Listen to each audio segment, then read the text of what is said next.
김대중 전 대통령 서거 12주기를 맞아서 아침부터 김 전 대통령 묘역에는 대권 주자들의 발길이 잇따랐습니다. 네, 다만 김두관 예비후보의 아들이 코로나19 확진 판정을 받으면서 오후 일정은 전면 취소했는데요. 자세한 내용은 국회 연결해서 알아봅니다. 이준음 기자. 네, 오늘 김대중 전 대통령 서거 12주기 추도식은 사상 처음으로 온라인으로 열렸습니다. 이 대권 주자들은 개별적으로 묘소를 찾아 자신이 DJ 적통임을 강조했는데요. 이낙연 후보는 지금도 문제에 부딪힐 때마다 DJ는 하나의 모델이라며 자신은 모델을 가진 것만으로도 축복받았다고 했습니다. 정세균 후보는 자신의 코로나19 손실보상법이 김대중 정신에서 나온 것이라고 연관성을 부각했습니다. 추미애, 박용진 후보도 DJ 정신을 계승하겠다고 다짐했습니다. 묘역 참배 일정을 계획했던 이재명 후보는 코로나19 여파로 일정을 취소했는데요. 김두관 후보 캠프에서 자원봉사자로 활동하고 있는 김 후보의 아들이 코로나 확진 판정을 받았는데 어제 토론회에서 김 후보와 나머지 5명의 후보가 접촉했기 때문입니다.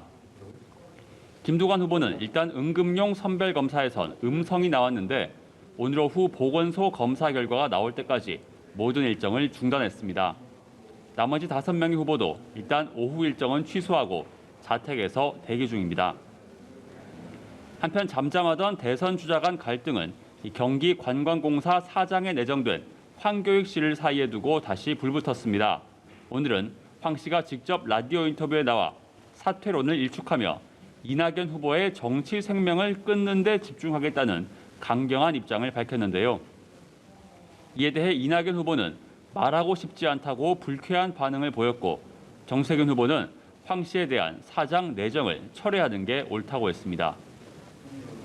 네, 국민의힘 소식도 알아봅니다. 이준석 대표와 원희룡 전 제주지사 간의 전화 통화를 한 녹취록을 두고 공방을 벌이고 있는데요. 어떤 내용입니까? 네, 두 사람이 8일 전인 지난 10일에 통화한 내용을 두고 서로 다른 이야기를 하고 있는 건데요. 이 원희룡 전 지사는 기자회견을 열고 이준석 대표가 저거 곧 정리된다는 발언을 했는데 그 대상이 윤석열 전 검찰총장이라고 주장했습니다. 앞서 이 대표는 저거가 지칭하는 것이 윤석열 캠프와의 갈등이라고 설명했는데 이 원 전 지사는 자신의 기억과 양심을 걸고 말한다고 반박했습니다. 그러면서 오늘 저녁 6시까지 이 녹취록이 아닌 녹음 파일을 공개하라고 촉구했는데요. 이에 대해 이준석 대표는 그냥 딱하다는 짧은 글을 SNS에 올렸습니다.